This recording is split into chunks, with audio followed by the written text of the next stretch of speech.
بسم اللہ الرحمن الرحیم۔ حضرت عبداللہ بن رباح نے کہا، نبی کریم صلی اللہ علیہ وسلم نے فرمایا، جمعے کے دن سورہ ہود پڑھا کرو۔ مسروق سے روی ہے، سیدنا عبداللہ بن مسعود رضی اللہ تعالیٰ عنہ کے پاس ایک آدمی نے سورۃ بقرہ، سورۃ آل عمران کی تلاوت کی۔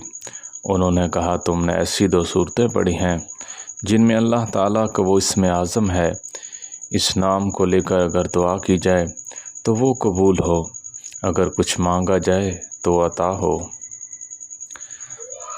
ابو عطاف سے مروی ہے، سیدنا کعب رضی اللہ تعالیٰ عنہ نے کہا، جس شخص نے سورۃ بقرہ، سورۃ آل عمران کا ورد رکھا، یہ دونوں صورتیں قیامت کے دن آ کر اللہ تعالیٰ سے درخواست کریں گی، اے ہمارے رب، اس کو مشکل و مصیبت میں نہ ڈال۔ نبی کریم صلی اللہ علیہ وسلم نے ارشاد فرمایا، عقل مند وہ ہے جو اپنے نفس کا مباحثہ کرے اور موت کے بعد آنے والی زندگی کے لیے عمل کرے، اور بے وقوف ہے وہ جو شخص اپنی خواہشات کے پیچھے لگے اور اس کے باوجود اللہ پاک سے امید رکھے۔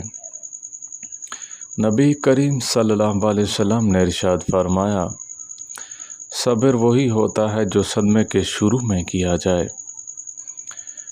نبی کریم صلی اللہ علیہ وسلم نے یہ بھی ارشاد فرمایا، جس نے جمعے کے دن غسل کیا تو وہ اگلے جمعے تک گناہوں وصیت سے اور گندگی سے پاک ہو جاتا ہے۔